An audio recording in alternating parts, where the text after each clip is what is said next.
Hello and welcome to the Scoutcast. It's a blank game week. My name is Joe. My name is Seb. My name is Ben. Welcome everyone. Before I do my usual and I ask Seb what is on the show, I have an announcement to make. And in keeping with the virtual award ceremonies we're seeing on TV at the moment, I'm going to hand myself this wonderful trophy. Check this out. Absolutely massive. Then this is because I've just won the Bernardo's Charity FPL Cup. So thanks very much. And this is again all the thank yous, very Gwyneth Paltrow-y. Thanks to Martin Duffy for arranging the trophy and Caroline Cooper for organising the league on behalf of Bernardo's. So this league is staged each year to help raise money for this great charity, provides fostering and adoption support, helps families, protects children and gives young people a voice. So according to their latest figures, it supported 81,100 people through one-to-one support, more than 100,000 through its children and family centres, and 45,000 people in schools, and more than 131,000 through children and family wellbeing service. So as the UK recovers from the COVID pandemic, the charity support for children is needed more than ever before, but that comes at a cost. So if you'd like to donate, please visit their website. Also on my Twitter handle, you can see it on the screen now, just go on there, it's a pinned tweet as well, how to donate to Bernardo's. So if you'd like to take part in their FPL Charity Cup and League next year, I'll post up some details on my Twitter feed when I get them through from the charity over the summer. I'll also post up a link to the charity, and so there it is, I've already done that. So Seb, what's coming up on the show? Oh, congratulations, mate. Well done. Is this the bit where we make a Tottenham joke about your number of trophies? And, yeah, this is it. This is. And theirs. Yeah. I've got more trophies than Tottenham. Congratulations. And hey, a great cause. So beautiful. On the show this week, we have a number of blank fixtures. We have Chelsea, Leicester, Arsenal, and Manchester United all miss out. And a bit of a fixture swing. It is finally that game week 36 we've been talking about, where it seems like forever, where those teams that had good fixtures beforehand, we now move out of our teams and we bring in some new teams. Bit of changes in fortunes as well. Maybe Man City, who I think last week when we were rounding up at the end, I remember saying like, oh, we don't need to worry about them because of Champions League. Well, they're done with that now, apart from the final, so maybe they come back into it. So what we're going to do is something a little bit different. Rather than going through topics and asking questions or whatever, we're going to look at positions, answer your questions and have a look at who we might pick for the remaining matches of the season. And then to save us from being too boring, we'll have a differential from Ben at the end, I hope. We'll have transfers to look at, of course, captains, and a look at our scores first this week, I believe. Excellent. Well, we'll start. And so Seb, now this makes a change because you've been Easy, third Joe. for a number of weeks, and now, hey, presto, this is the week where we all take our medicine. 97 points. Free hit, going well so far. So mainly for the benefit of our podcast listeners, do you want to run through your team? Oh, yeah, sure. I have Guaita in goal with 8 points. Trent Alexander-Arnold at the back with 7. Obviously, a match to play, but I won't keep repeating myself there. Luca Dean with 6. Luke Shaw with 2. Mane in midfield with 11. Salah with 6. Fernandez with 22 and the captain's armband.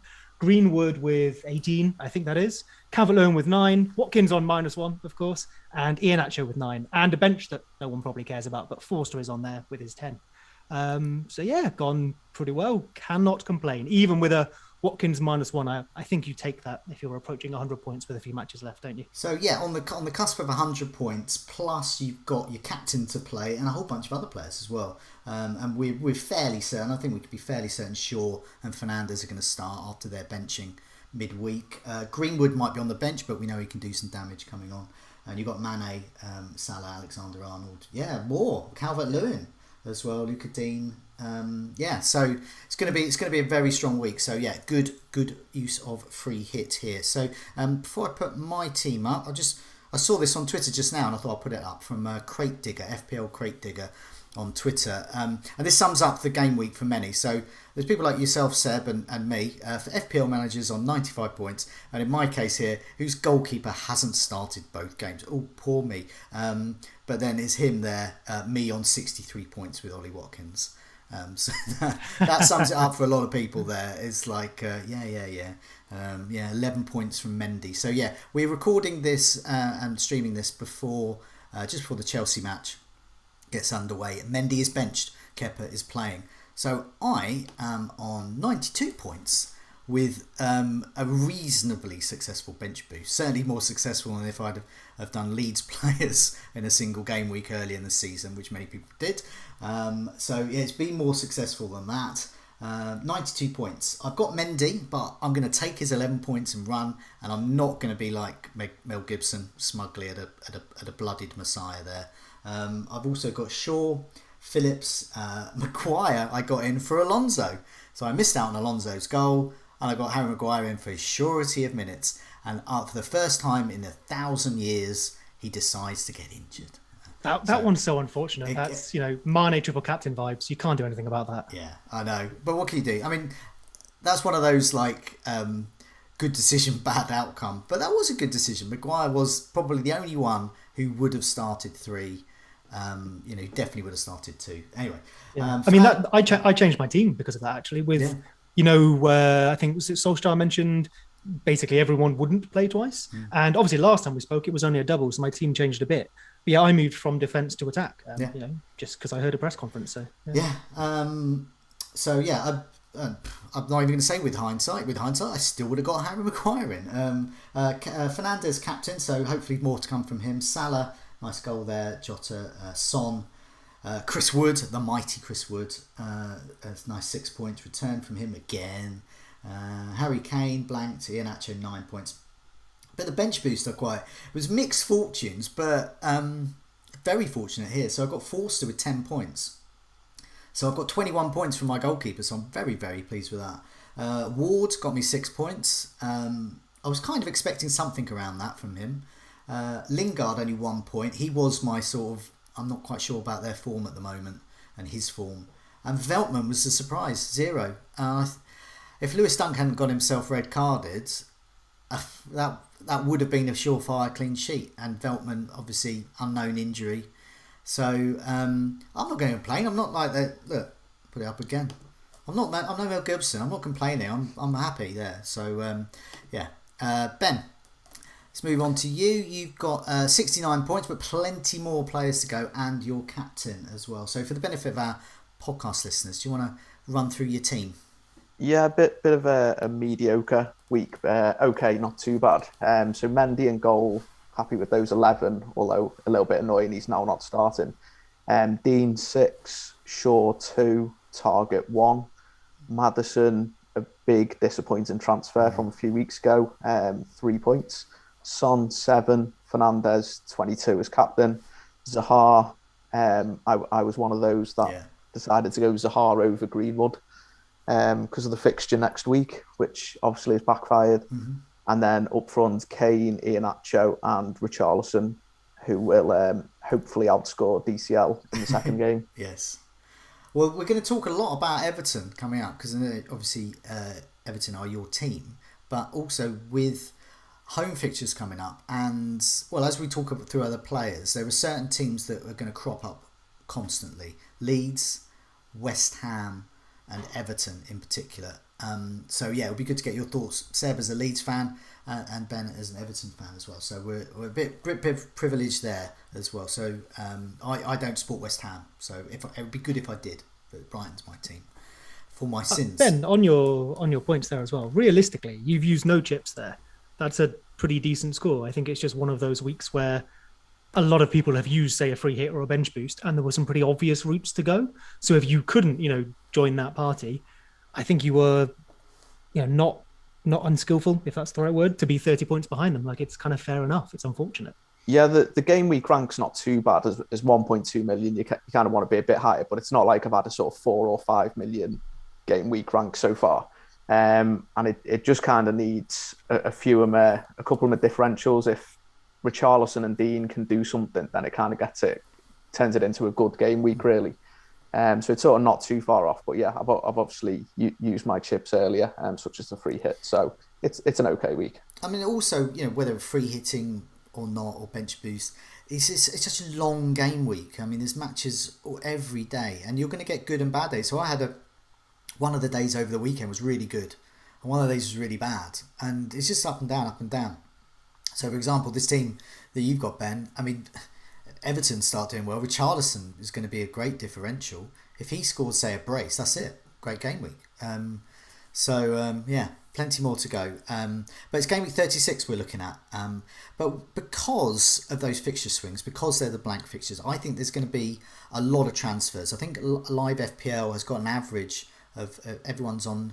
The average is 9 players. So some are going to be on 8, 7 going into it. Some are going to be lucky with 11, even without hits.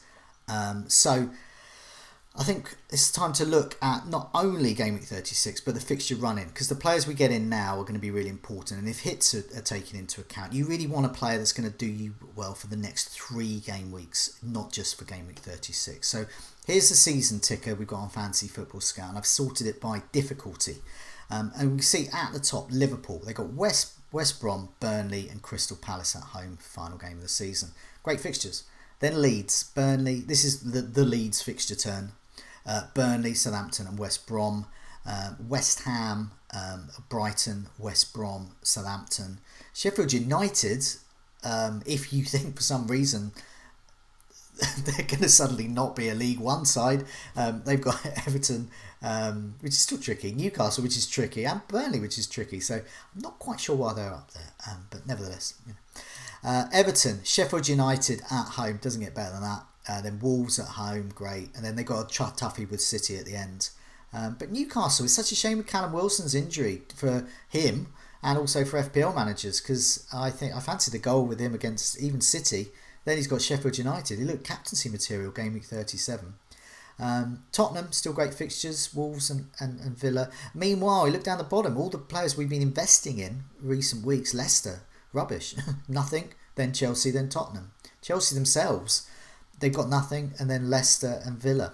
And Brighton, they've been having a good run of games. It's all ended, and they haven't got Lewis Dunk for a couple of them.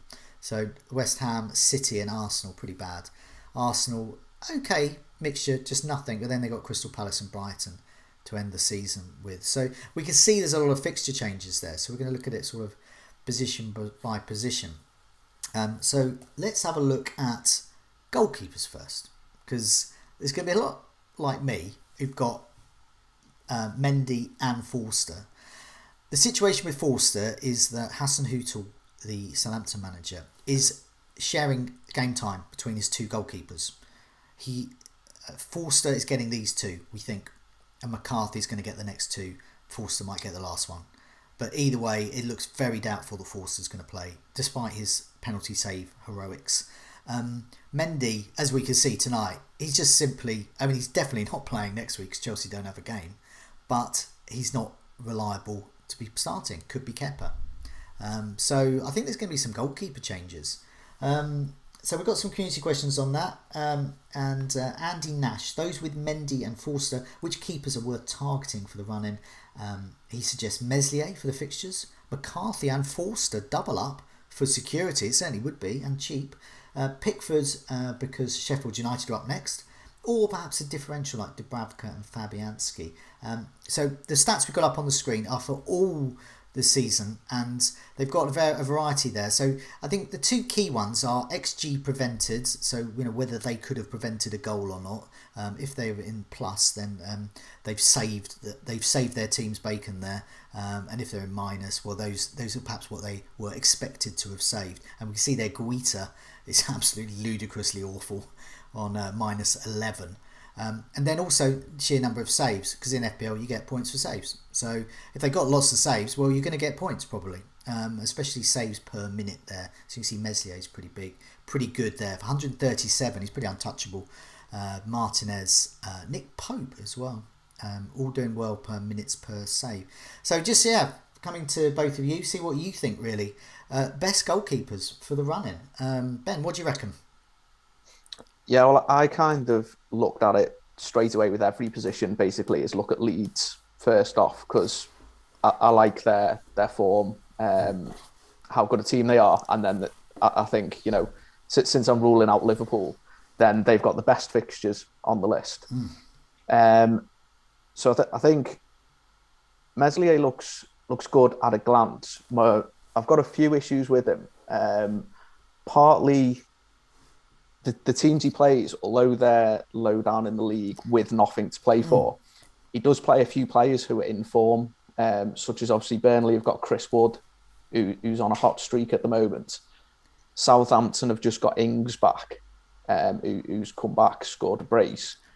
And then West Brom, to a lesser extent, there's Pereira, who's getting a few goals. I wouldn't be as concerned about West Brom, but it's not necessarily as straightforward with just getting on Meslier, I don't think, because of the more the individual players rather than the teams that they've got. And I think with Leeds as well, it's almost, for me, I'm looking at it that I want 3 Leeds, and do I want Meslier to be one of those 3? Whereas there's maybe kind of Dallas, Rafinha and Bamford, I think, are the big 3 for Leeds to get. So I did look at Meslier, but I've thrown a bit of cold water on him. Fabianski's someone who I'm quite interested in. He's got similar sort of games, 3 really good games. My only concern with West Ham is that they seem to be falling off a little bit. That their push for Europe is sliding a little bit. And I kind of worry that when it comes to, you feel you've worked hard all season and you feel you deserve something, and then it starts going the other way, you play under a lot of pressure rather than the momentum being with you. You start sort of feel the momentum against you.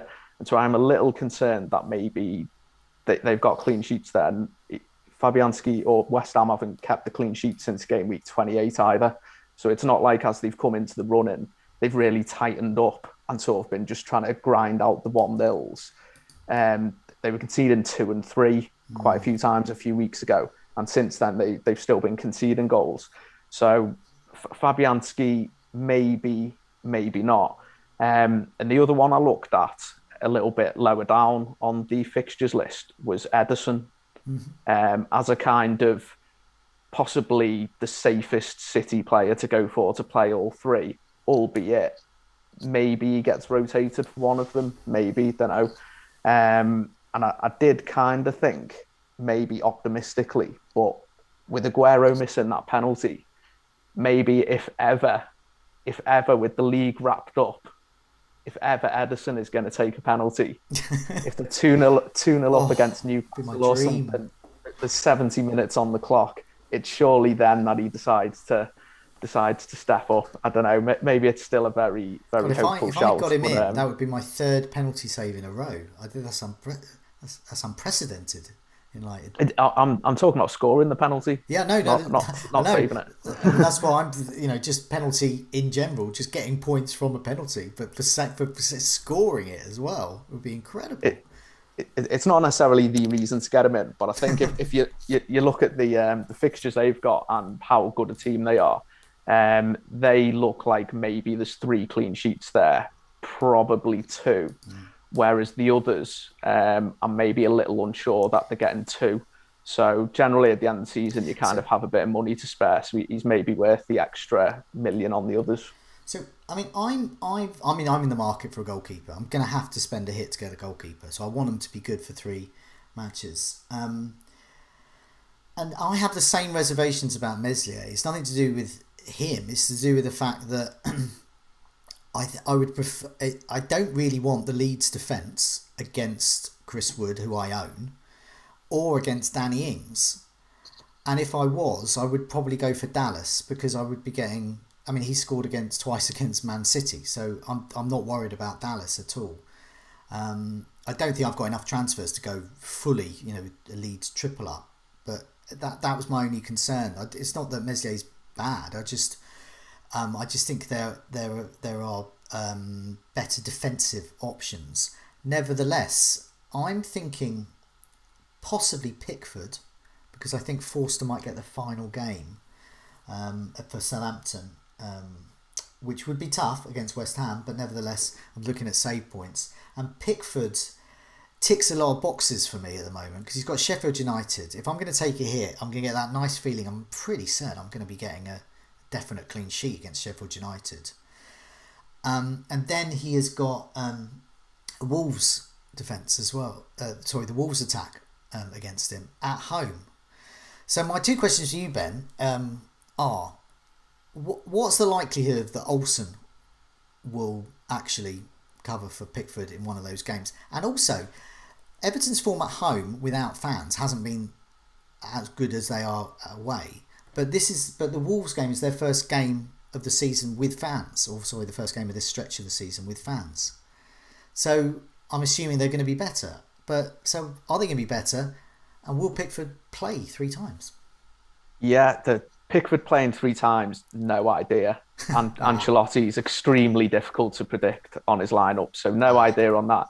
The only thing is with it being like a run-in and the Euros in the summer, maybe he would want to give Pickford the 3 games to kind of nail down that spot. So I think it's more likely that he plays 3, but Ancelotti might throw a spanner in the works.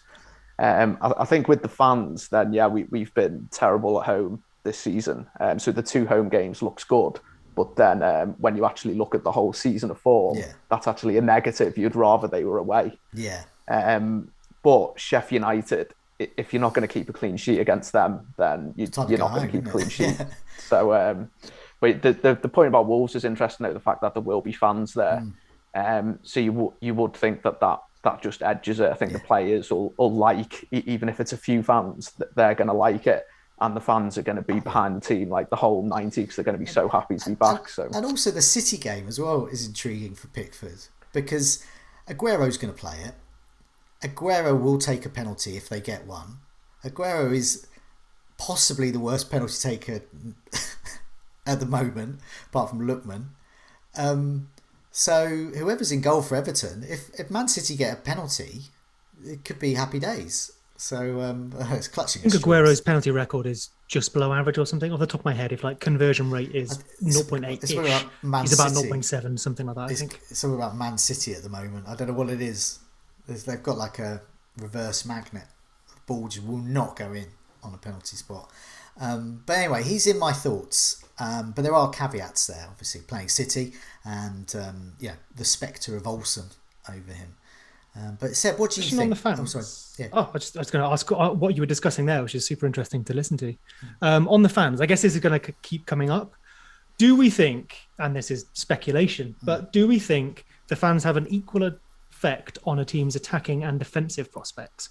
Or, for example, when we're looking at Everton against Wolves, do we think having the full force of the fans behind you is more likely to mean you'll push on and score goals and maybe have a lesser effect on how likely you are to concede? Of course, if the whole team is playing better, you're less likely to concede. But I wonder if this makes me look at attackers, not defenders. Yeah, I think it depends on the expectation of the game. Because earlier in the season, when we were able to have fans in, we played Chelsea with the fans. And it was a more defensive performance. But I think the fans helped us defend well and get the win against Chelsea. Because it was like a backs to the wall jobs and the fans are cheering every tackle and stuff like that. But because the expectation wasn't that we just go out and attack loads, it sort of helped us on the defensive point of view. Whereas if there are teams, like if it's Sheffield United, the fans are definitely going to be pushing for more attacking, or say Wolves as an actual example where they will be there for Everton. So I think it might be a little detrimental to the defence. I get your point that there'll be more emphasis to try and get forward and please the crowd on that point of view. That's a good point, actually, I guess. So depending on, the manager's not going to change their tactics based on if there are fans there or not. I'd be surprised. So I guess it's more what do we think the manager will do, and just add a little bit to that. So if you were going to attack, you attack more maybe. If you were going to sit back, like you say there, maybe there's that little bit of impetus for the players to sit back even better than they would, or tackle better, run that yard further. Yeah, well, with Everton, Ancelotti said recently that if we can get higher quality players, we'll play more attractive football next season. And I think in recent weeks we have played a little more. If we were better, we'd be better. A little bit, yeah. If we had the sort of City squad, then we'd play amazing football. But I think maybe there might just be not particularly changes tactics hugely, but you would think if there's going to be fans in the stadium and you're playing Wolves at home, it's not going to be all right. Let's just try and be clinical and take create a few chances and just get the goal. You're thinking it's end of the season. Let's go for it a bit. So it might affect things a little bit. I was going to just, before we get your views on goalkeeper, Seb, I just wanted to say Alan H in the chat has pointed out Dubravka as a cheap differential keeper, and he's given me an idea actually. Guaranteed save points against City, yes, and then he's got Sheffield United and Fulham, two of the most guaranteed clean sheets there are around. And then looking at the stats, he's got a save every 21 minutes as well. But yeah, I'm thinking Dubravka now. But anyway, Seb, what do you reckon? Goalkeepers. Just looking at Newcastle's stats for the season, their defence is terrible. They're third worst. But then, hey, if you get saves, cool. Well, no, I was thinking with Newcastle, it's because they've had that recent change of manager. They had that the new coach that has come in. I think you have to look at the last 10 or so for them. So in the last 6, they have the highest XGC by quite a while. But like you said, it was the saves we were pointing out there. And then if Sheffield United and Fulham are unlikely to score, it's maybe one of those where you look at the numbers they're conceding and go, oh, that turns me off. But actually, if he's going to get saves against a team that can produce the shots, and then against two of the poorer attacks in the league. So for the last 6 again, I think we have, Sheffield United and Fulham are the bottom 2. So maybe that's actually quite a nice little combination of the two there. I quite like that. Yeah, so you're going to bang the Meslier drum then? I think you know my thoughts on that. I think you both make good points though. The fixtures look decent enough. He makes saves, but maybe you could do better. Burnley, Southampton with Danny Ings. As soon as Danny Ings started against Palace the other night, I knew my second Guaita clean sheet was over, and he scored twice. I think the same thing could easily happen against us. And Burnley have kind of flipped our expectations on them recently. They attack more and defend less. So sure, they could score against us. You might be able to squeeze a little bit more value out of that position. I really like the Edison shout. I've got Lloris myself at the moment. Very good. He's maybe a nice little balance between possible clean sheets and saves, although not probably the optimal combination of those two. Maybe does it come down to, as Ben alluded to, where you're using your slots and more importantly, your funds elsewhere? So while we've been talking, I've tried to build myself like a wild card for the last 3 weeks, as it were. And one of the spots I kind of want to save my money is in goal. So that might just rule out an Edison for me. Yeah, definitely. I mean, I think if you've got money to spare, and I think some people will have, then Edison and Lloris are looking good. Edison, 18 clean sheets. Lloris, 11 so far. And they're both, in positive in terms of the expected goals prevented column. And Lloris in particular, 104 saves. So yeah, you're getting that nice combination, aren't you? Edison hardly any saves, but that's to be expected when you've got Diaz and Stones in front of him for most of the season. So yeah, I think there's a lot of choice there. I'm still massively undecided, and it could end up being Dubravka. With me, it will be funds, because as we're going to discover, there are other players a bit further up the pitch to perhaps focus funds on. Let's move up the pitch, defenders.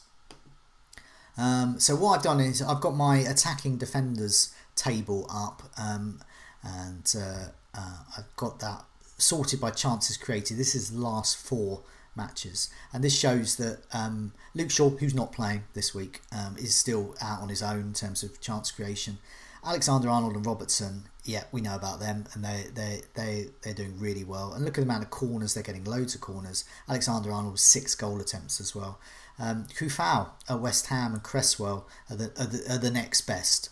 So Kufau is definitely someone I'm interested in for a cheap defender. And then you're looking at the City options, Cancelo and Zinchenko in terms of chances created. I mean, if you think they're going to start, they should start a couple out of the next 3. Then you've got Dallas, 5 chances created. Luca Dean, I would love to have Luca Dean in my side. I just don't think I can afford him at 6.2. Aurier, still starting, doing okay. Wan-Bissaka at Manchester United, not playing this week. Loughton, 4.4. He is, if you need funds and you want a player from a team with good fixtures towards the end of the season, I think Loughton is quite a good option. And then you've got Coleman and Azpilicueta. So yeah, coming to you again, Ben, for this one. Some Everton names in there, but West Ham, Dallas. I mean, there's a lot of familiar names there in terms of attacking defenders. And I put these up because if you want to get a defender in now, especially if you're going to spend a hit, you're going to want them to, get an assist or goal, or as well as clean sheets. But who are your sort of top defenders, Ben, that you'd recommend for the running? I think if you're wild carding now, then Trent and Dallas are straight in. Yeah, just no issues. And most teams are only going to play 3 at the back, so there's kind of 2/3 of your defence done that you can just be extremely comfortable with for the last 3. Yeah. And then I think it's kind of just almost who you fancy for the third slot, whether you double up on Liverpool and go Robertson as well. Kufal and Cresswell, obviously they have the good fixtures. I prefer those over Fabianski if you're looking at getting one of them. I think Cresswell's sort of, his assists have dried up a bit possibly, and it's more Kufal who seems to be doing, or in the last couple of games, who seems to have been closer to scoring or getting assists. But you can kind of never write off Cresswell's delivery. So I am actually looking at both of those. City for me is just a no-go on defence. I mean, that's why I prefer Ederson, because I can't see any City defender playing all 3 games. So it's just bringing in an unnecessary risk. And I do own Luca Dean, so he looks good for 2 of the games. Just that City game, at home to City, he did get an assist when he hit the post. So there was kind of some attacking there. But for last game of the season, I don't know whether I would even need Dean anyway, but at least if you have to play a defender against a good team, if they attack, take some corners, get some crosses in, you've always got that chance, even if you're kind of not really having a likely clean sheet. Or you could just, depending on your situation, if you've got 3 defenders for this game and you've got Shaw, you could even just keep Shaw for the last 2. Because, man, you've got 2 nice fixtures the last 2 games. So you don't even need to kind of push for all your players who are missing this week to go. And then Reguilon, I think, has got decent fixtures as well, good attacking output. Not sure if Ben Davies is injured for the rest of the season, but he's been out. Yeah. I don't know if he's particularly going to come back, so I think Reguilon's a good shout as well. Yeah, no, I think there's some good choices there. I'll just a couple of community questions that we've got. I mean, I've already asked that one about 3 defenders to own for the season running, and that was from FPL Dwight Schrute. And James asks who are the best Maguire replacements, and he's thinking of Trent for those with more, Dallas for those who want a similar price player, and Kufal for the budget pick. And I'll agree with that really. If I had more, I've got Maguire. If I had more, I'd get Trent in. Dallas is probably the most sensible one to stick in that price range, and Kufal if I need funds. Seb, what do you think for defenders? Sort of who are your top 3 or so defenders for the season running? Ooh, my top 3. So in this faux wildcard I put together, I've got Luca Dean, Stuart Dallas, Soufal, Alexander-Arnold, and Shaw. So if I had to pick 3 out of those, you bench Shaw for a week. So maybe let's say you don't have him if you can't make transfers or something. Probably Dallas, Alexander-Arnold, and then maybe Soufal over Dina. Yeah. But I think it's probably out of them. Looking at your table, the interesting thing on your table is ordering by chances created is obviously just a quality metric. Yeah. If we look at the XGI, expected goal involvement on the right-hand side, that gives us a bit of the quality in there over quantity. And the really interesting comparison there is Soufal and Cresswell. Yeah. So they have the same number of chances created there with 7 each. Soufal, however, has none of those from corners. Cresswell has 8, not chances, sorry, have no corners taken. Cresswell has 8 corners taken, and very roughly has half the XGI of Soufal. So we know corners are generally quite a low quality chance. So some people might be pumping their numbers up there. Luke Shaw, although he has good XGI as well at a 0.93. So I think it's quite nice to find, like Ben mentioned there, he thought maybe Cresswell wasn't creating as good a chances recently, but his numbers look similar to Soufal. But if they're all coming from set pieces and Soufal is creating those bigger chances in open play, maybe you target that one. And then with the West Ham defence, they've been missing Rice for, maybe since game week 29 now, I think, which has probably had a big impact on their defence. I think they are 3rd worst for XGC over the last 3. So you really do need to target attacking defenders. Yeah, and another comparison as well is Luca Dean and Coleman. And Coleman is a player that I was very close to getting in last time out, but their expected goal involvement is pretty much the same. So 0.58 for Luca Dean over the last 4, and for Coleman 0.51. But in terms of chances created, broadly similar. 5 for Luca Dean, 4 for Coleman. Yep, I mean, Ben, it's always that fear that he's not going to play, but is Coleman nailed on now for the rest of the season, do you reckon? Definitely not nailed. No. Maybe likely to start 3. Because I don't think as well, other than City, I don't think there's the fixture where we need to kind of look to play Holgate right back. I don't think Godfrey's going to play right back anymore. I think he's locked in. He's kind of our number one choice at centre back now. So yeah, I think it's quite likely that Coleman plays 3. I'd say at least 2. And yeah, he's looked good. He kind of attacks with a bit more aggression than Dean, more angled towards the box rather than Dean kind of holding wide a bit to get balls in. So he might be a good pick. It might be one of those if you can't afford Dean, but you really fancy, attacking Sheffield United as a fixture. Coleman might be a good way to go. But I guess in the price range though, he is the same as Kufal, or sort of slightly more expensive than Kufal, and he does look a much safer pick, not just from game time, but also how he's delivering. I think it's because for me, and I imagine many other people will be in this position, they just simply won't have a bench this week. So if I got Coleman in, and this was the week he was benched, annoyingly, that would be devastating. But I can afford to get him in if it was a normal game week, and I think other people might have that. So that puts a question mark there. Good to see Dallas there, though, Seb. Good to see a Leeds player there. But I know you've been banging the Luke Ayling drum for a while. So is Ayling a sensible... I know he's not figuring up here in terms of chances created, but is he a good alternative, good cheaper alternative? He's much cheaper than Dallas. Yeah, so he's probably not much far off $1 million cheaper, 0.8 or so. I think, like you said, I've been mentioning it for a little while because their numbers, their output, vastly different. Luke Ayling has 0 goals, 0 assists. He had 1 goal ruled out, and he's had an assist ruled out earlier in the season too for one of the Bamford ones.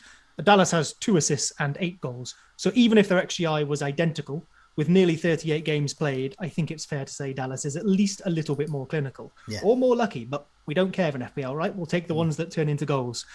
But for me, the difference now is also being pointed out in the expected numbers. So Dallas is on 4.71 for the season, and Dallas is on 6.1, and Ayling is on 4.71.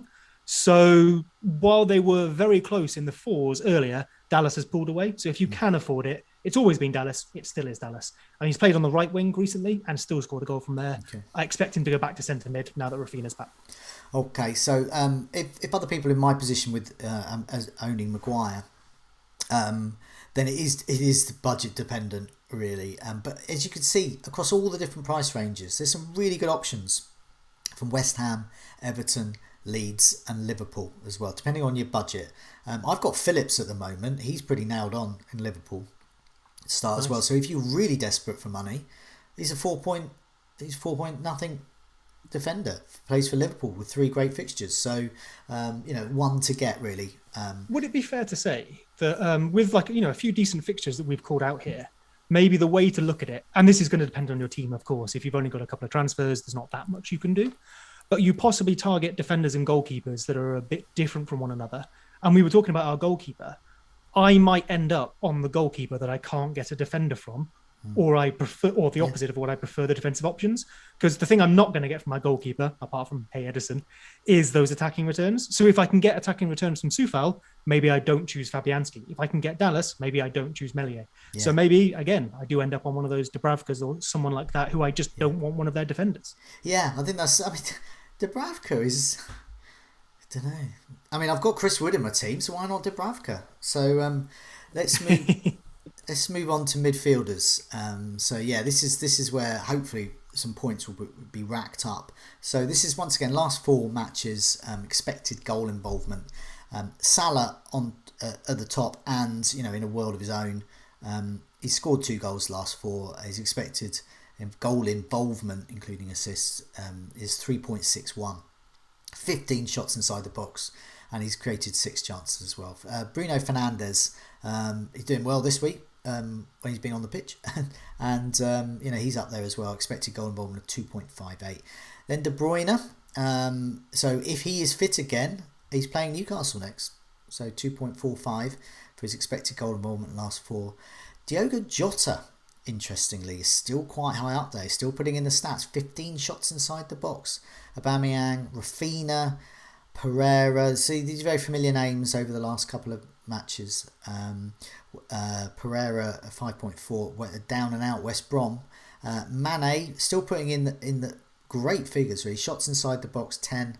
Shots on target a bit low with 4, but he's created 7 chances, so a spread of points there. Son doing well. Pulisic, Mason Greenwood, Sterling, Mahrez, and St. Maximin. I think St. Maximin is interesting.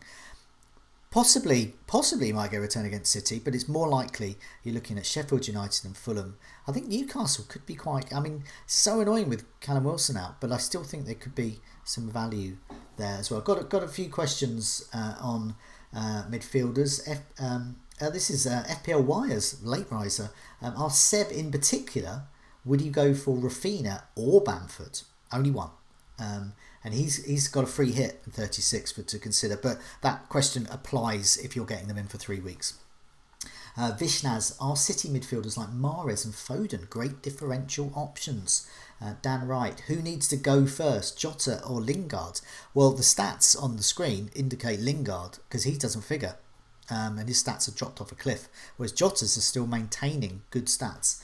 That was Dan Wright. Mac asks, can you pick the best 2 mids? Foden, Mahrez, Rafinha, Greenwood and Lingard for the run-in. And FPL Militant asks, is it worth replacing Bruno, who doesn't have a fixture? And if so, who for? So if you get rid of Bruno, be aware that in game week 37, they're at home in front of fans to Fulham. So that might be a move you want to reverse. And do you really want to revert? Do the hokey cokey? I don't know. So I'll come to you for this time first, Seb. In terms of midfielders, so I mean you've been asked a specific question here, so you can only pick one of Rafinha or Bamford. Which do you go for? If I can only have one, Rafinha, for 2 reasons. The first one is a very boring FPL reason, which is I think I can get other better strikers, whereas Rafinha is probably one of the better midfielders. So if I could only have one of them, I pick the one where the other options are poorer for me. Also, Rafinha's numbers are slightly better across the categories. So Rafinha 2.82 in the last 6 XGI, whereas Bamford I think is just over 2. Although on your table, which we'll see in the next position category, Bamford has improved that in the last 4, where he's on like 1.7 or so. Okay. So clearly, in the 2-match difference in our samples, he performed very poorly. So he's coming back into it a bit more, but I would go with Rafinha. Okay. What else? Who else in midfield would you go for? So say you're on a wild card now. I mean, you've been doing a sort of mock-up wild card. Yeah. So who's in your midfield for the season running? So for the mock-up wild card, which it's proper just looking at it with a few moments, but I went with Foden and Mahrez because Man City fixtures, because I think they'll play, because they have decent enough numbers. Come back to Mahrez in a second though. Gareth Bale, but maybe I'm just jealous of the hat-trick he scored. Mo Salah, because good fixtures, obviously good numbers, it's Mo Salah and Golden Boot. And Rafinha, I mentioned him. So that would be my 5. Obviously, when we get to the end of this, I'll have too many players. I'd have to pick a bench. Someone I've not got there, who has just scored against Chelsea tonight, is Smith Rowe. He has scored a goal in both of the double game week matches. And I bet he's on a lot of people's benches this week and possibly not getting on the pitch, which would be unfortunate. But Arsenal's fixtures after the blank aren't terrible. It's Crystal Palace away and Brighton at home. So maybe you don't go for Smith Rowe himself, but maybe Aubameyang, who has assisted Smith Rowe tonight, I believe, is someone you look at. Maybe he's a bit expensive with us looking at people like Salah, Bruno Fernandes, maybe a KDB. But it's worth it if you're looking for that differential shot, perhaps. On Mahrez then, who is probably the Man City option I prefer the most. You've got the numbers up there, and his XGI is decent in your sample, 1.59, I think, with a couple of goals. What really stands out for me, though, and won't show up on our stats here, is that, as we know with City, they've been playing the stronger team in the Champions League. In the Champions League, if we go back to the Dortmund matches, Mahrez got an assist and scored a penalty in either of those legs. He then scored 3 goals over 2 legs against PSG. So he does appear to be in Man City's strongest lineup, and he's really performing in their strongest lineup. So if we think they're going to, give or take, go for their best team in these last few matches, it looks like he'll get his start. And at the moment, Willie is putting in the performances. So at what, 2 million, 3 million cheaper than De Bruyne? I'd be really tempted by him. I think if I was on a wild card now or free hit, Mahrez would be in, and I would be tempted to put the armband on him as well, because I think he will get the Newcastle game. I think they need minutes under their belt for the fight ahead of the final. Plus, I think Game Week 38 team will be somewhere near what you're going to get in the final. And I think if you're going to see any rotation, it'll be Game Week 37. So I think you're going to get 2 starts out of Mahrez, and he's so explosive. I had him towards the end of last season. He's great. I mean, you think, he's not on the team sheet, or he's a sub, but when he does play, even if he comes on, it's fantastic because he's so involved. Yeah. He's so good. That always feels like one of those cliches where, he can score off the bench. And I think if you actually look into that, most players who we think can score off the bench hardly ever do, because it's hard to score off the bench. He does. That being said, I swear Mahrez does. Like you, I had him at the end of last season, and I'm pretty sure there was a match where he came on and got 2 attacking involvements or something. It was the last game of the season. There we go then. I had him in my team, and I was thinking, this isn't going well, and then way. So his price as well. I was surprised to see that it's only 8 mil, because I've not been looking at him in recent weeks, or for quite a long time really.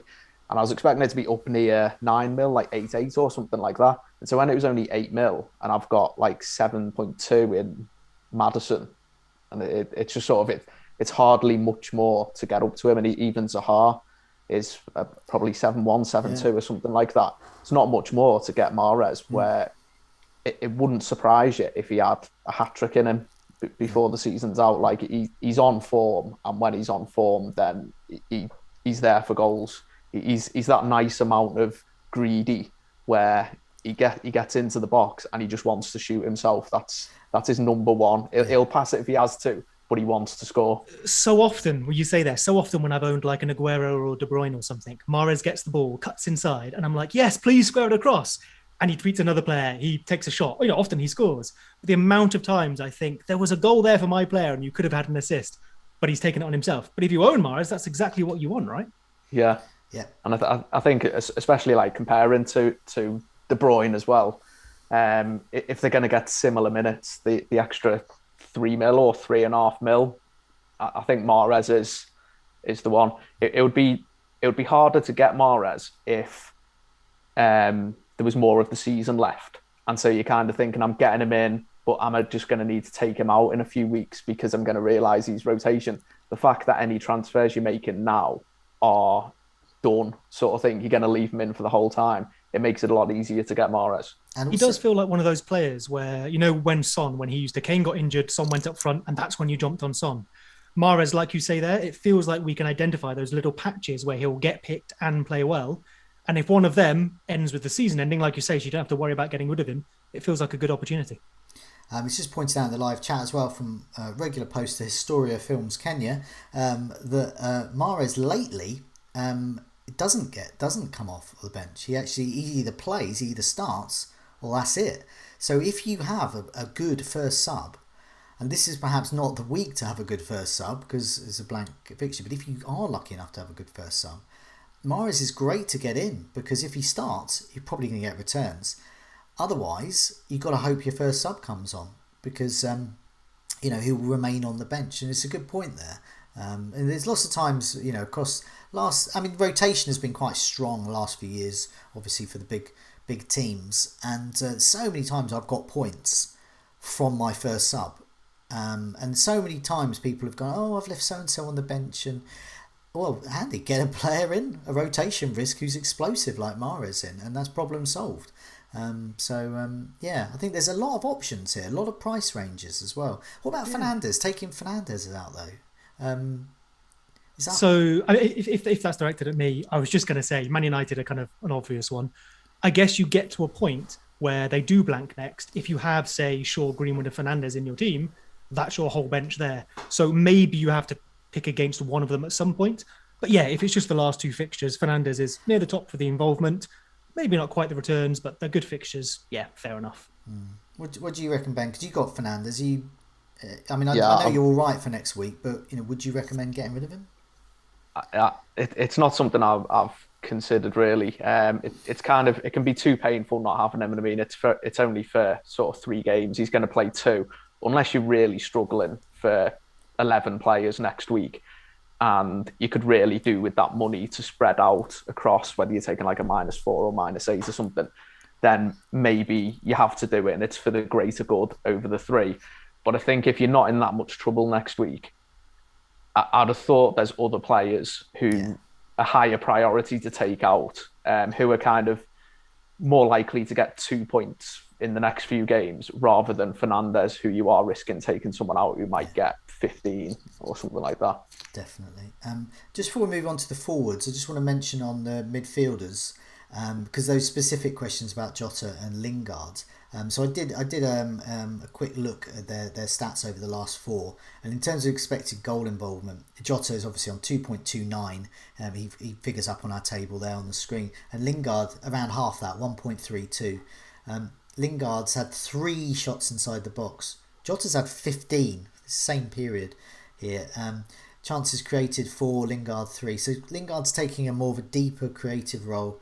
But what's interesting, I tried to find a player under the price of 7 million in midfield who had a higher XGI than Jota, and I could only find one, and that was Martinelli at Arsenal. So I think if you are looking to move Jota on, I wouldn't recommend it because his stats are still strong. But if you were looking to move Jota or Lingard on, Martinelli is the only one who's for a less price, who possibly could get more. But otherwise, I think you've got to spend more, really. And I think you're looking at some of these other players. The obvious replacement, if you don't have them, is probably Rafinha. Seb, is Rafinha going to start? Because he came on, got an assist, but it was still pointed out that he wasn't quite fit enough. So do you think he's going to be fit enough to start now? Is it worth getting him in? I would expect him to, but I wouldn't say it's 100% certain. Oh. Bielsa did say he wasn't quite fit enough to start. But then, as you mentioned, the assist there, he looked pretty good on that breakaway to me. So maybe he just couldn't quite do that for 90 minutes. So I would expect him to start and come in. But I think we should have benches to cover it. And if he comes off the bench, we've just spoken about it, he could get some points. And Bielsa does make early changes. So there's every chance you get half an hour out of him as opposed to 10 minutes or something. I was quite worried by Lingard's stats. We're going to move on to forwards in a sec. I'm very interested in Antonio. Getting Antonio in for West Ham's fixtures means that I can then move on Lingard. And Rafinha is the top choice. And of course, I'll know then whether he's up and at him. So Maximum is another player, a midfielder, I'm potentially looking at in terms of upside. Not for this City fixture, but for the final 2 fixtures. I think that we could get some joy there. Good differential. Would you look at Pereira? And Pereira, my only caveat with Pereira with West Brom is I don't know how. I mean, this is new territory for Allardyce, getting relegated. I don't know what we're going to see from West Brom. Are they just going to reel out loads of children to prepare for the Championship? Is Pereira going to just say, "Hey, shop window time, look at me, aren't I fabulous?" Or are they just going to roll over? I don't know what to.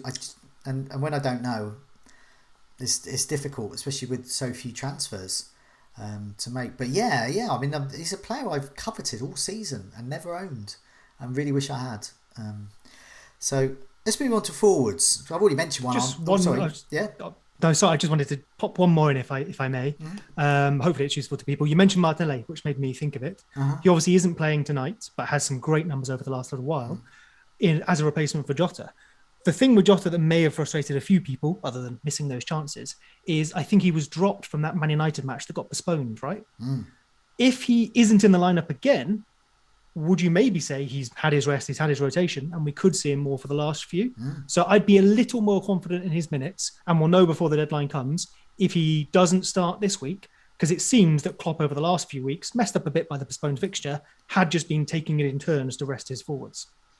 I guess the only thing on that is if Firmino does well, more him than the others, or even just Liverpool attack well, and it's kind of like, all right, the front 3 did really well and against Man U, let's keep it at that for the next game. If they almost do too well, you'd be less confident about Jota starting. But if it's kind of one of those where Firmino hasn't really been on it again, 60 minutes comes along, he goes off, then I think he's definitely in line for a start. Yeah. I'm definitely keeping Jota. It's Lingard's the one I think can move on. I just may run out of time and transfers. He may just stay. If so, I think he's getting towards first bench material at the moment, even with those fixtures. But let's see if he improves. Just in the live chat, Paris Chand has asked me to shout his name out. Paris Chand. So there we go. Let's move on to forwards. So I mentioned Antonio. I've got a picture of him here looking fabulous and just after scoring. So what this is, these table I've got up on the screen, last 4 matches, expected goals I've actually done this by, because obviously this is their bread and butter. Chris Wood at the top there, 10 shots inside the box, 9 on target, incredible. He's been great. But looking at the fixtures, so you've got Burnley have got Leeds up next. Yeah, it's possible we could score there. Then Liverpool, well, could score, but it's not a great fixture. And then Sheffield United to round off the season. So I think, realistically, if I didn't own Chris Wood, I think he's a great player to get in and a differential captain for game week 38. But I'm not sure out of those other options, he's the best player for the next 3. That's my thoughts on it. Antonio, 12 shots inside the box. He's only 3 on target though.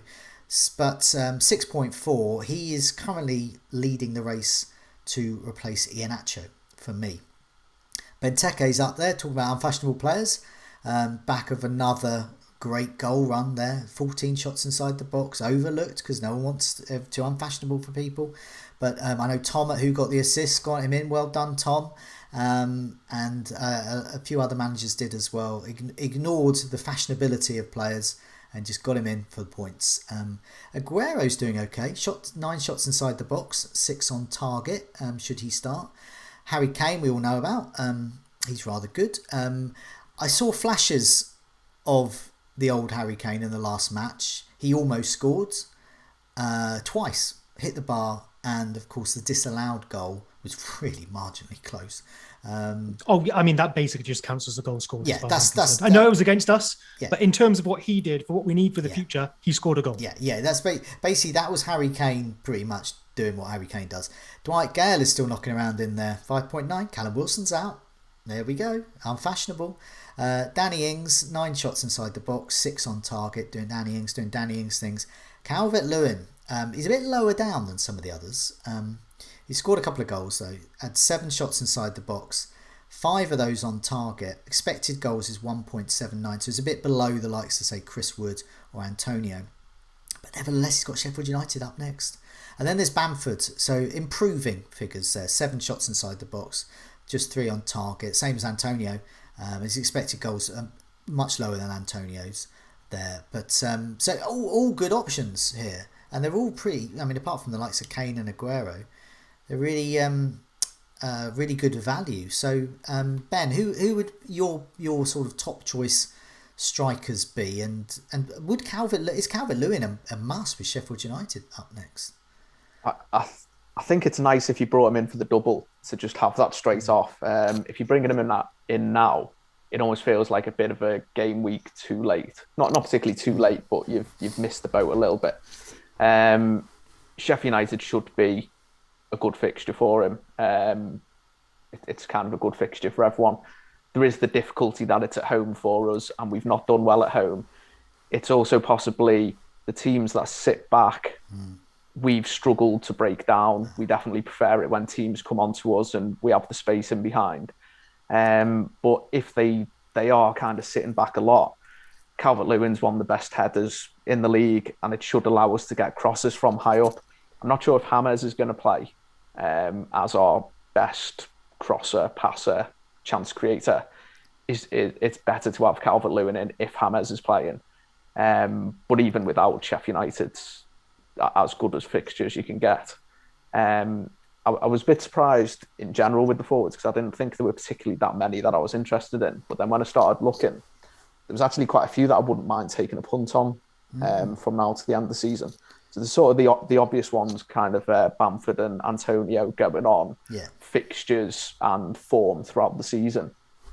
But with Ings back, I don't know if he's worth a little shout. I mean, even just before he got injured, he had got 2 goals and assist in 3 games. He's just come back, got 2 goals. And I don't know if there's going to be kind of a late England push for him. He's one of a number of players playing with motivation, at least, which I think is one of the factors at this point in the season, is what teams and what players have the highest motivation and who's given up for the season. And so he's possibly got something to go for. And like Leeds is one of his fixtures who you sort of think some of their risky passing at the back. Ings is the type of player who will take advantage of that. So he's kind of a surprising one that I've just looked at. Aguero is someone who I think people were shouting about quite a lot until he missed that penalty. But he's still in with a shout at some point. So I don't think that means he's not going to play again or anything. It wouldn't even surprise me if they get a penalty again, if he steps up to take it, if he's kind of said, all right, next time I promise I'll just smash it in, like I have done in the past. And then I even had a little look at Werner. So someone who's hurt me this season. I kept hold of too long, and I even had him in twice. He's not playing tonight, and Chelsea are struggling according to the scoreline. So I don't know if that means that it's more likely that he's going to play more of the next games.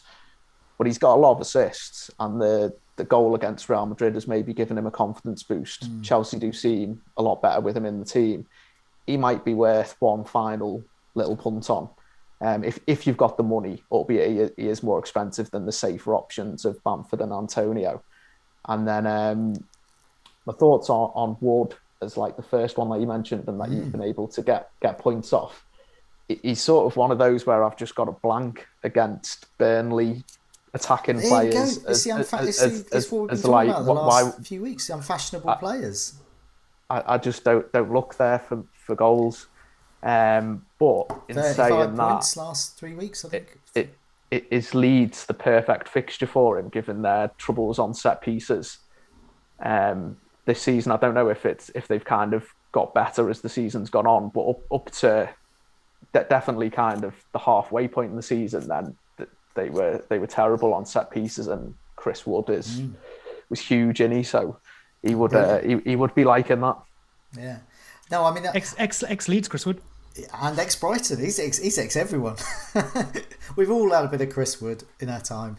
The looking at expected goals as well, Chris Wood is up there. But I actually think if I in a perfect world, if I had Calvert-Lewin now, or I had the money to get Calvert-Lewin in, I'll get Calvert-Lewin next to, and move him on to Chris Wood for the final match. And I think that's a perfect way. And with Conrad in the community questions asked, the best forward for the run-in could be to target Sheffield United defence. So he's looking at Calvert-Lewin, and then he mentions Chris Wood as well. He also mentioned, I think I mentioned here, I'm not going to put words in his mouth, Joe Ellington. Could be Dwight Gale as well. So if you're going to target the Sheffield United defence, this could be Joe Ellington's moment. Joe, you need to bring Dwight Gale in after the last couple of weeks of our, unfashionable assets. Cherry on top, you bring Dwight Gale in, he scores a hat trick. If I have the transfer, that's what I mean. In an ideal world, Calvert-Lewin next to, then move on to Chris Wood. You've target 2 Sheffield United ones, and you've got 2 good Calvert-Lewin fixtures there. Are you likely to have other transfers to do though? If you bring in someone in now, is it not more? You leave them. Yeah, that's what I mean. In an ideal world, and I don't. That ideal world doesn't exist. But if I had the perfect setup that I wanted at the moment, then it would be Calvert-Lewin to Chris Wood. Just it's a nice symmetry there, and it's an easy move to do. Final game. But yeah, I think Antonio for me is gonna work. But Bamford, I'm not sure about. So because I've got Iheanacho, I'm going to move on. Leicester have got terrible fixtures. So I mean, going back to those season fixtures. The fixtures for the running. Leicester rock bottom there, nothing. Then Chelsea, then Tottenham. I mean, it's just abandon Leicester, basically. So I'm definitely in the market there. It's FPLT asked a question about that, who the best replacements for Leicester strikers. So Seb, what do you think, particularly in that price range there, and particularly with Bamford in mind, in comparison to the likes of Chris Wood, Antonio, and some of those other options like perhaps Calvert-Lewin if you've got a bit more money? I mean, I think you've covered a lot of it there wonderfully. I think there's a pretty clear strategy with the forwards. You get Harry Kane, you've probably got him. If you don't, you look into that. And then you've got a few to select from to support him. My preference would be Calvert-Lewin now, Antonio for all three. And then you can do the Calvert-Lewin to Bamford, Wood, whoever you like move if you must. Ben makes a good point about transfers, but maybe if you've set up the rest of your team for the three, you can afford that one luxury one. With, of course, one weather eye on the last game of the season. There are fans there, so maybe it is strong teams. But we've seen in the past, that last game, nothing to play for. There are selection surprises sometimes. On Antonio, you highlighted, and just say he's probably, outside of Kane, my favourite forward for FPL in the league when he's fit. You highlighted his poor shots on target to shots inside the box ratio there. It's about, 25%? Kane's is 33%, so clearly shows that a good player in a small sample size can underperform. Over the season, Antonio has the best minutes per XGI of all players that play regularly, all forwards that play regularly. He is just ahead of Iheanacho and Vardy and Kane. The Leicester boys, their fixtures drop off, as you mentioned. But to see if finishing was actually a problem for him, I had a look at his XG over his time at West Ham. Now, of course, some of that is with him playing right wing back and all that, but it shouldn't affect his finishing, only how many shots he gets. He has never overperformed his XG. He has always underperformed it. Not massively. I think 2 years ago, he had about, I think it was 11.4 with penalties, so say 10.6 or so without penalties, and he scored 9 goals, something like that. So it's close, but it's always just under. So I would say, based on a super small sample size here, his finishing is a little less good than usual. And usually it's just under average. But if he's getting the chances, I would expect him to pick that up. So any concerns on him are allayed for me. So as I said, I add Kane, I add Calvert-Lewin, I probably make a transfer. And if you want to be super different, I think Danny Ings is there for you. Chris Wood is there for you. Benteke, if you must. So maybe the question then just becomes, who do your mini league rivals have? And do you need to be different, or can you just solid that lead? Yeah, I think I'm pretty resigned to Antonio. I just think for me, my setup, the money I have, I just see he looks perfect because I can have him for those 3 fixtures. Rather with Calvert-Lewin is good for 2, Chris Wood's definitely good for 1. Dwight Gale's obviously good for all 3, and Danny Ings, is patchy. Bamford, I'm not fully on because Rafinha is I think a better option in FPL terms. Whereas say with Chris Wood, he is the best attacking option for Burnley, and the same with Antonio at the moment, especially with Lingard dropping off. You mentioned the question earlier about Bamford or Rafinha. Just to come back to that, I think Rafinha might be my 3rd, 4th favourite pick for midfield, whereas Bamford could easily be 4th or 5th for striker, which is why I would go Rafinha, because I can get better strikers, I think, than Bamford. What do you think about Rafinha? Because he's not very good with the double-digit hauls in FPL, but he's a really regular scorer. But this season, he's really low. Hopefully he's still on my midfield. So he's 5.4 at the moment. Next season he's going to be more. He's going to be 7.5, maybe.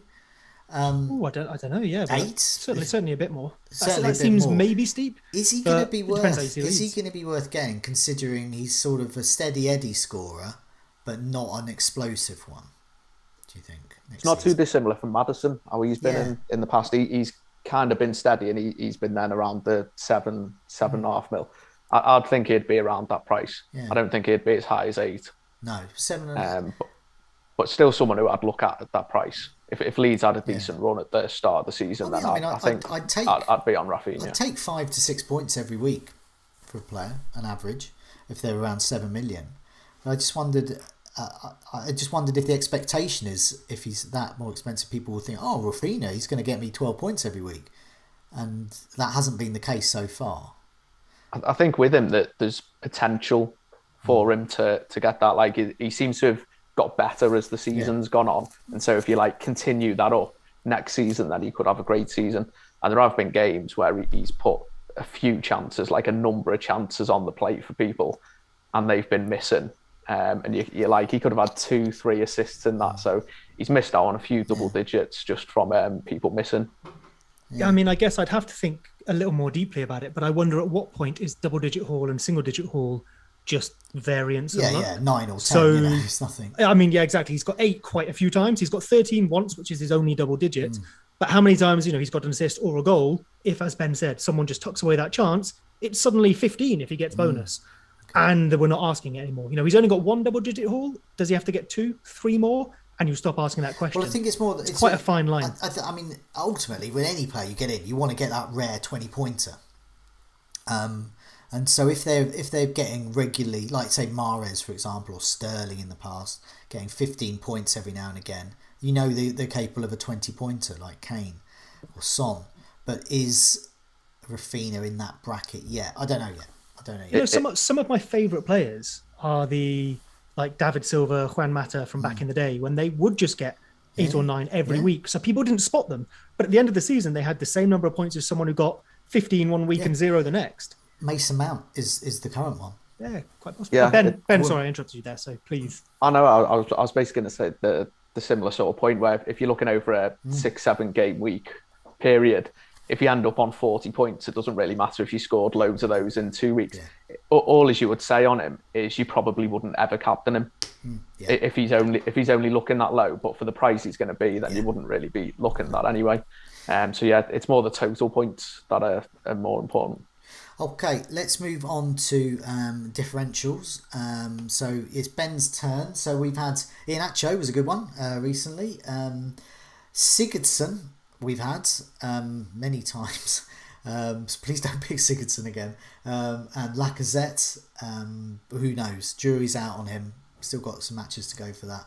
So Ben, who is the best low-owned 5% or under gem for the season running?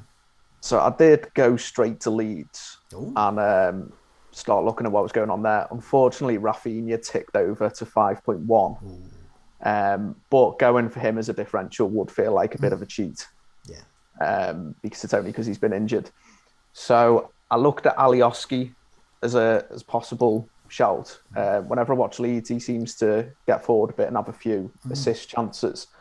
But when I looked at total points, then Jack Harrison, 7 goals, 7 assists, 3.2% owned. I think he's a good shout. He's the one. Unfortunately, it's not particularly someone I'm going to go for, given he's probably my maybe 4th or 5th choice Leeds player.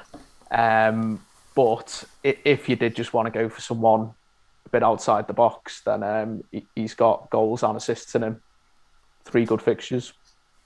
Yeah, no, someone we mentioned a few times. We weren't sure recently it's good stats with Rafinha being out. He's taken a lot of those roles, but he still looked great. He's looked great all season, hasn't he? Seb, do you approve of the Harrison differential shout?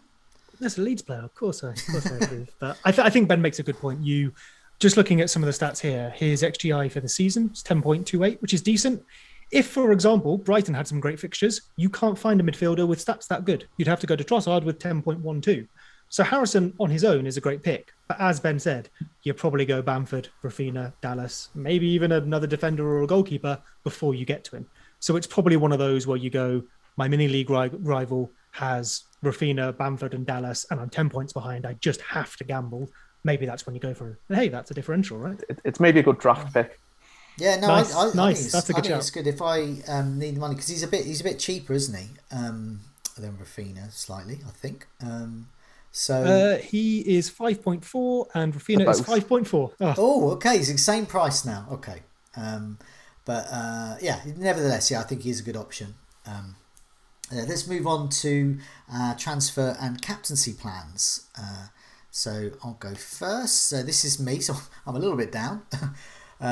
So hopefully the bench boost will sort of bolster my rank up a little bit because I think I might get a red arrow or green arrow. But let's see. I'm going to have to take hits. I've currently got Forster or Mendy in goal, so neither of them are going to play. So I've got no goalkeeper. I've got Joel Ward, I don't mind. Phillips for Liverpool. And then Salah, Lingard, Jota and Son. Up front, I've got Chris Wood, Harry Kane. I potentially got Veltman at Brighton. I'm not sure I want to play him anyway, but I potentially got him. I'm keeping Fernandes and Shaw on the bench. So the way I'm set up at the moment is I've got Iheanacho, Maguire, and Mendy on the bench there. But Maguire, Iheanacho, and Mendy are the ones I'm looking to remove. So it's a question of what I can do with that.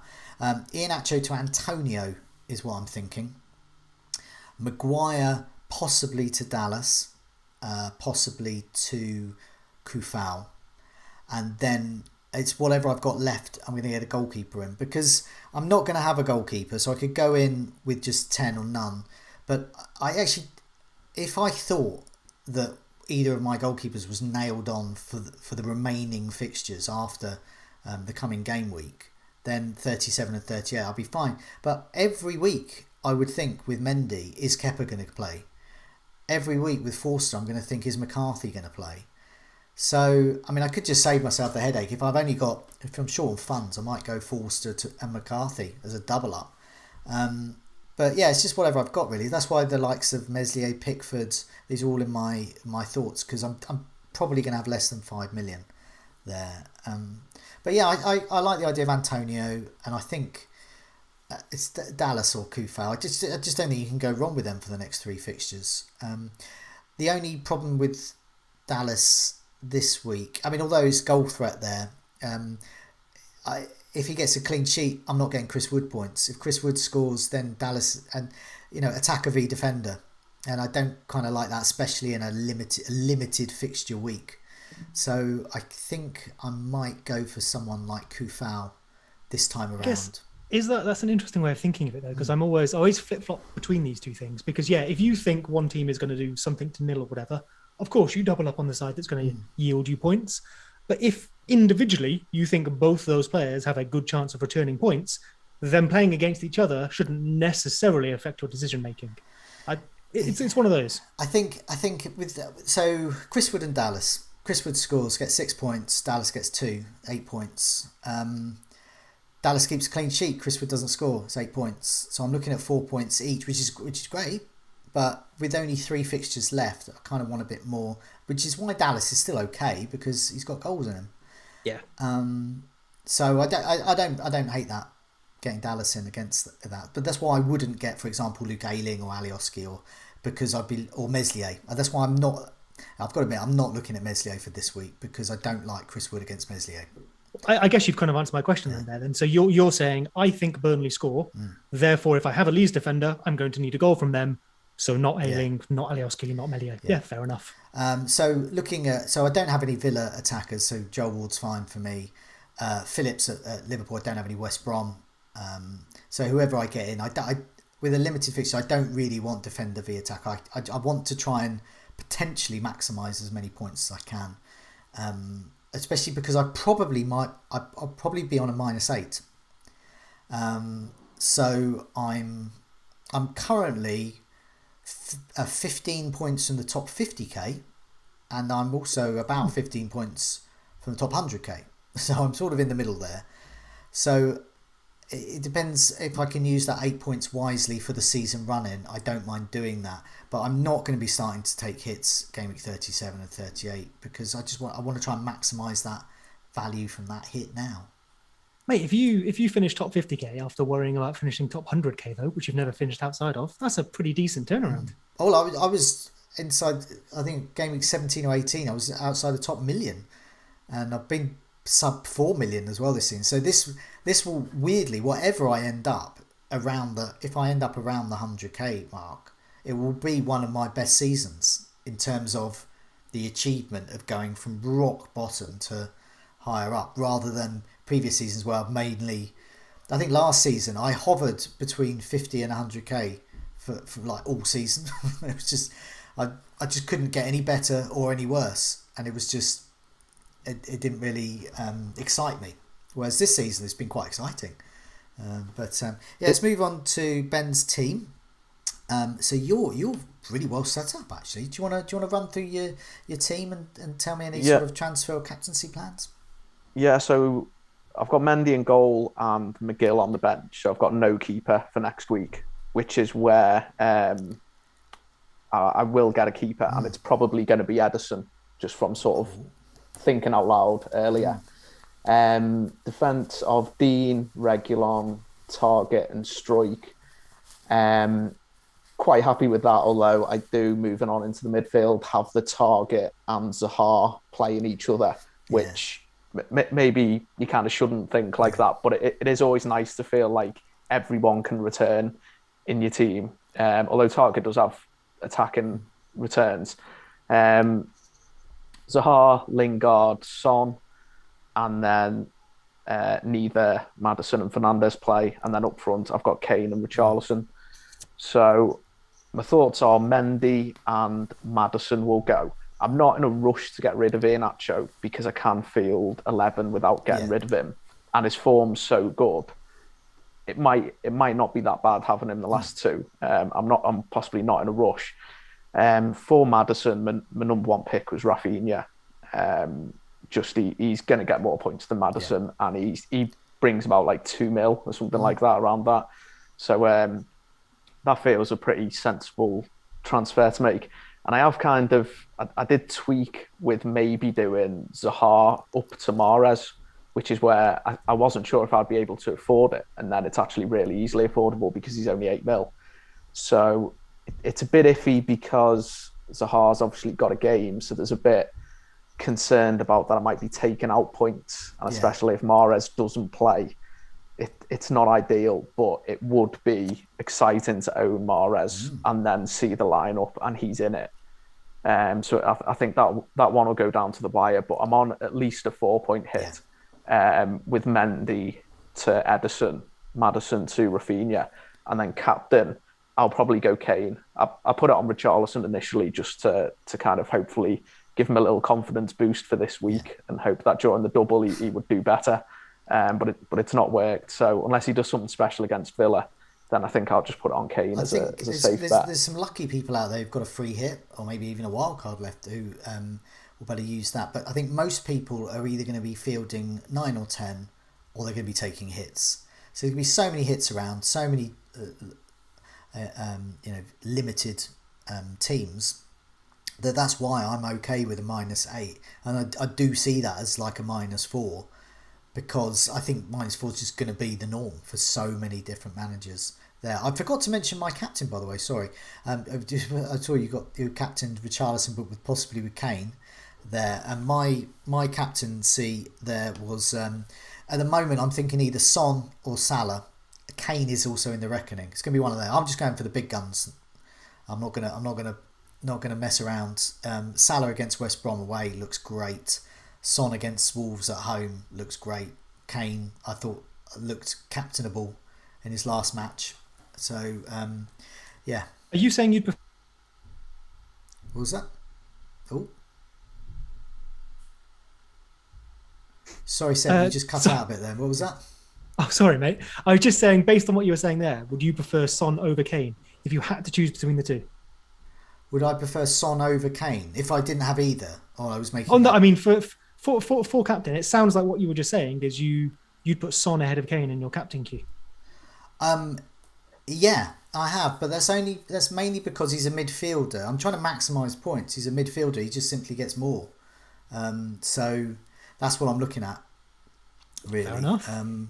That's my thinking there, and I also just think Wolves' defence just looks a bit dodgy. I think David mentioned something on the captaincy as well. That is the side that Son plays is quite ideal for Wolves. It's one of those good matchups.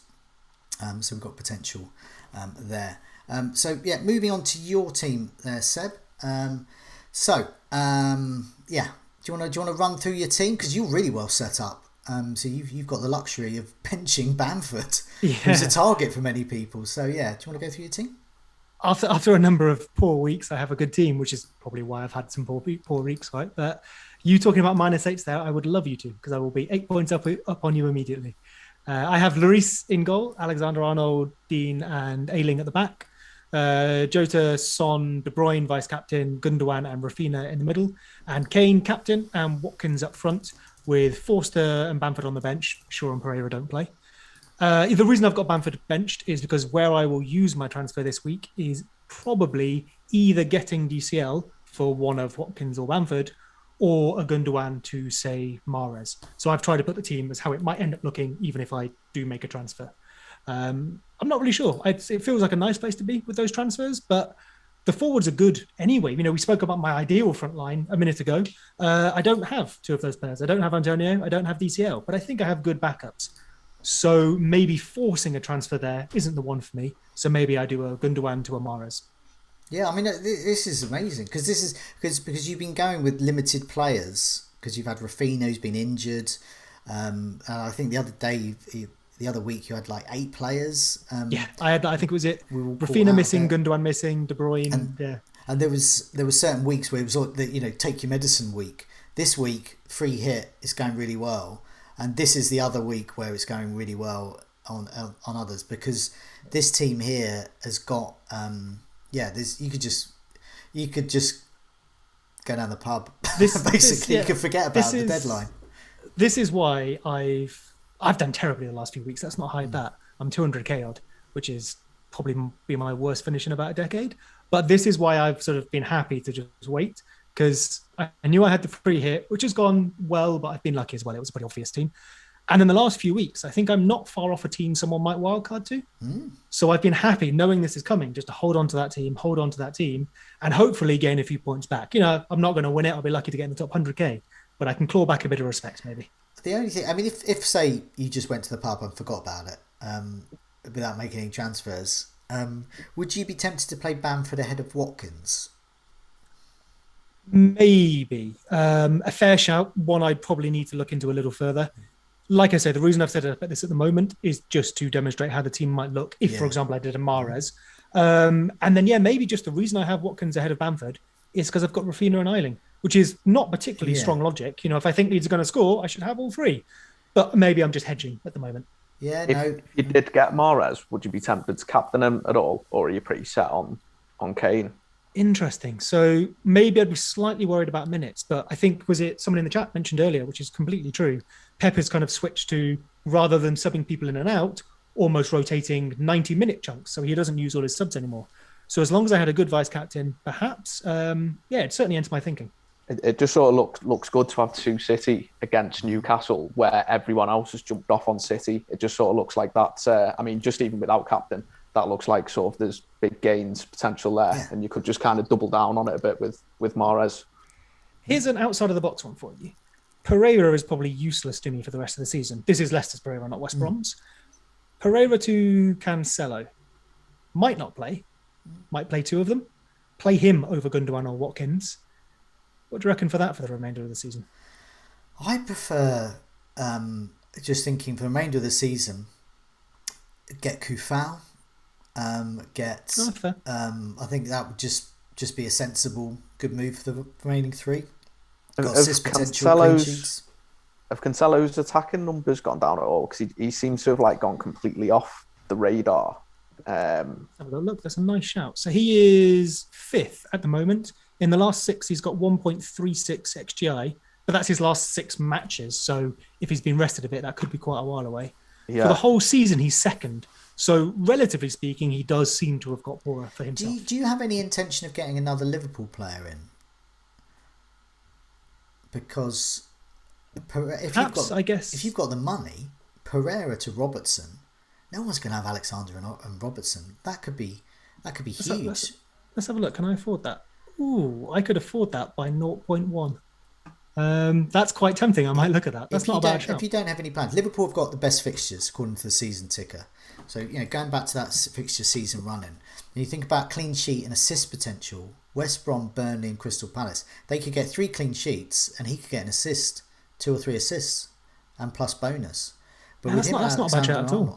I'd be. I mean, I've got Phillips, Salah, and Jota, so I mean, I can't do much. I've got the Liverpool hand I've been dealt, but you're thinking of points of difference between a team and other teams. So, for example, you free hitted this week, so that's a point of difference to other teams. I was talking to Late Riser on Twitter, and he's free hitting this week, which is a great point of difference to other teams.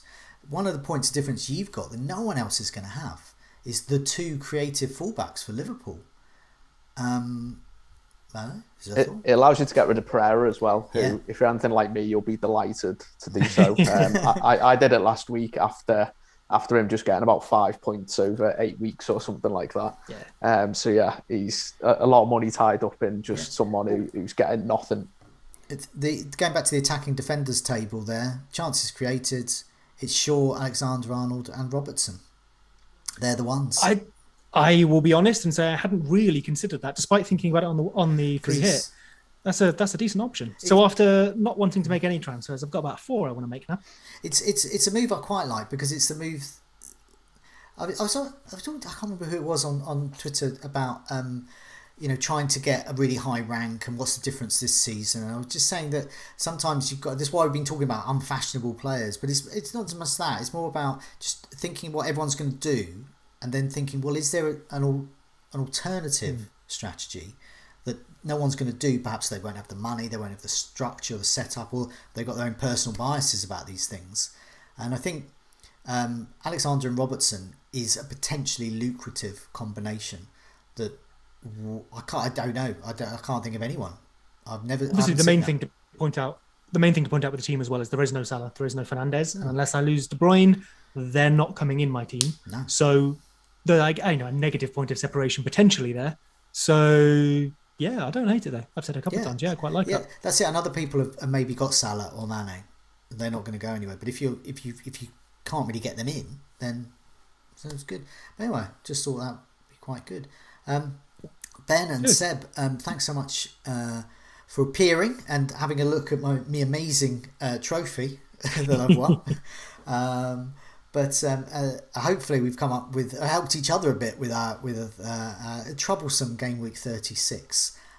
But I hope everyone has a good game week. But in the meantime, it's goodbye from me. So goodbye from me. Goodbye from me.